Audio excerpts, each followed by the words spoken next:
Hi there and welcome back. I'm nipping in with a wee something different here. I was doing a project recently and it was shabby chic or vintage. So I had been out to my garage to look through my craft supplies, all my goodies. And I found these and I actually forgot that I had them. I just got them delivered last year as well. But I love these and I thought I would come on and share a wee look at them with you. They're music scores. They're all, turn it this way a wee bit maybe, that's a bit better. This one's got a bit of sellotape on it, but it's the only one I think that has. They're really old music sheets. As you can see, look at that, I mean it's all foxed, it's all finger around the edges, it smells lovely. See the old world shop, the old bookshop smell. Love that. Oh, there's a bit of sellotape in that one. And they're just, I know you can try and replicate these. I know you can ink round the ends of some of them, some papers, and I know you can try your best to do them, but it's never the same. Doesn't matter what you do, it will never be the same. It's got some real old stains on it. Some of them have actually got like finger marks where they've been going like this along the music notes. They're really fantastic. Some of the dates on them, there's a handwritten date on one of them for 1927. I mean, the paper's brilliant. It's all foxed all down the edge. I know you can replicate that, but you can't replicate the feel. And you'll never, ever be able to replicate the smell. The smell's the thing. Now, the thing is, I've got loads of these. As you can see, I'll give you a wee quick flick through. I'll just do the front pages, like. You can see the price there. They were 6p, 6d. A lot of them. This one, I absolutely love this one. And an egg and some ham and an onion. Written and composed by Fred Schuff. Sung by C.R. Higgins. Printed in England. The paper on these ones feels like, you know, the thick paper that they used to use at school in the nurseries and in the kind of lower end of the school, the primary schools where they didn't want to waste expensive paper. And it was on thick kind of like sugar paper type it was called, I think, sorry. And it was as cheap as chips. Well, some of them feel smooth and some of them feel like that. They've got a fantastic texture to them. I mean, look at that. Shaftesbury Avenue. Some of them are printed in Shaftesbury Avenue. Excuse me, a wee bit of frog there. What do you do with them? Look at the adverts in that one. Is that no brilliant? Oh, the old. It's the smell. The smell's fantastic. Can't get away with the smell. There's my dogs going to play. If they get too loud, I'll shout at them. But I mean, look at that one. Look at the colour it's on that. This one was Shaftesbury Avenue. 125 to 129 Shaftesbury Avenue. This is from a Warner Brothers movie. Brilliant. Warner Brothers presents Daydreaming. There's not a lot of them have got coloured ink, I must say.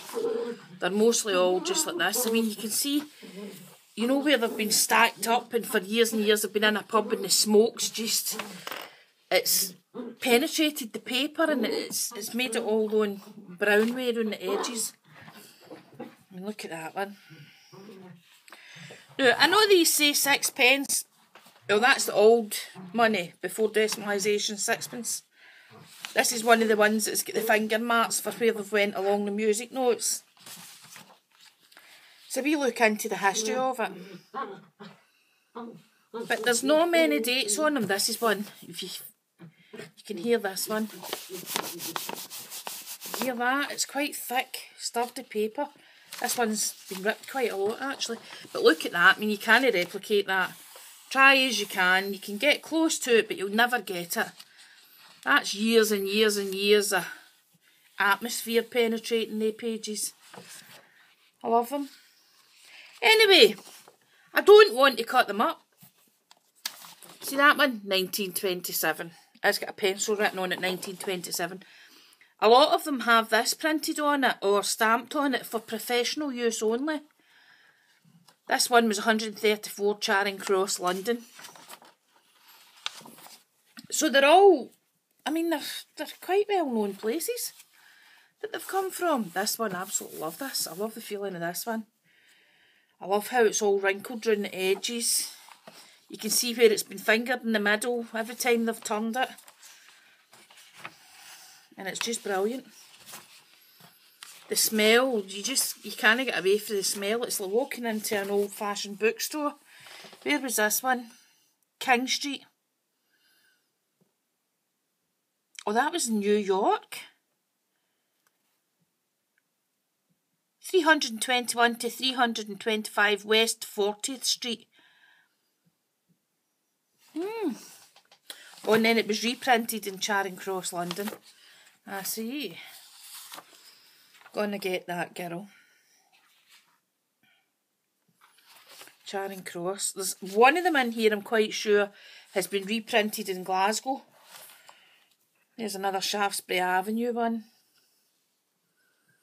A lot of them are for ukulele music. And in a past life, when I left my job at the college, they done a reshuffling and quite a lot of us lost their job and they were cutting money and etc, etc. Well, when I left there, I bought myself a banjo. I always wanted to learn to play the banjo. Now, I've taught myself some of the keys already, but when I left the college was when I started to get quite seriously ill. So I haven't had the time, the patience, or even the inclination to go and learn it yet. But I will do it because it's on my bucket list, sorry. And I will do it, it's definitely. If I don't do it in this life, I'll do it in another, but I definitely will. This is another one of these thick papers, and it's real thick, heavy paper. It's no rubbishy paper. Like nowadays you would get this printed and you would be able to spit through it. There's another one, professional copy. On with the Show, 1930.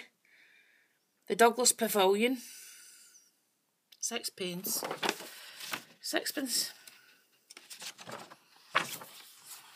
Perhaps you'll think of me. Sixpence printed in England. Shaftesbury Avenue. Under the Clover Moon. Again, they're quite thick ones. This is one of the only other ones, I think, that's got coloured ink in it. And there's a wee stamp in the bottom of that one, and it says City. And then it goes off the page, but it does look like Aberdeen, but I don't think it will be. City something, Birmingham, Henry Scott. Also John Bright Street and Small Heath, it says on it. Not that that'll probably be any interest of you, but it's all the music's printed in the blue ink as well. So that must have been when they were experimenting with coloured inking. Charing Cross Road in London. And it even gives you their telephone number. Fantastic. Sally, come back. You know what I mean? Look at that. What would you do with that? I know people put them in junk journals and things like that, but oh, I don't know. I just think that's sacrilege, cutting them up and defiling them almost. I'm going to share some. I'm going to give some away. I bought them to do a friend mail last year. I've only ever done one friend mail before, but I don't think they arrived in time. I think they arrived later. I think I only sent old books in that friend swap because these weren't here in time. But I can't be the only person that buys these things or sees these things and buys them, and then once you get them home, you don't want to cut them up. I just think they're too beautiful to be cut up. I know I might be a bit stupid, but I'm actually thinking of putting some of the nicer ones or some of the more tatty looking ones, because I think they've got life and they've got character and it's a wee bit of history. I was thinking of putting them in a photo frame and lining them up my staircase. That's what I was thinking, because I don't want to cut them up. If I have to, I will, but I really don't want to. Professional copy. Anyway, folks, look at that for me and my gal. See this one here, this one's the one that says 71 George Street. And I'm sure that's Glasgow.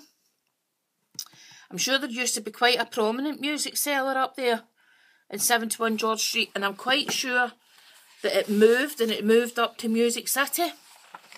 I know there is a big seller, a big music scene in Music City. Obviously that's why it's called that. But it is an old piece of Glasgow, an old part of Glasgow. It's actually up next to the Barrows. Or the Barras, as we would call it. Up to the Barras, which is a really old market. I'm quite sure anybody could search up the history for the Barras. And Music City is just up there. Anyway, look at them. There was an old woman. You know, I just think they're absolutely fantastic. And what would you do with them? Let me know. Leave a comment. Tell me. Give me some ideas. I'm going to say, if you're right, cut them up and do this and that with them. Oh, I don't think I could. But that was why I bought them. I didn't realise they would just be so nice when I got them. Or is it just me that thinks they're nice? I don't know. Let me know. Anyway, it's been freezing here in Scotland today. England are getting about 26 degrees. Scotland and the west coast here anyway, we've had maybe 10 degrees at a push. And it's been cloudy and overcast and wee drizzly rain. And now the sun is peeking out the clouds. So, although it's late in the day, I think I'm going to hang my washing out, folks. Have a nice day. Give me a like and subscribe. Share some love. And yes, leave me a comment, because I would love to know what you would do with them. Okay, thanks. Bye.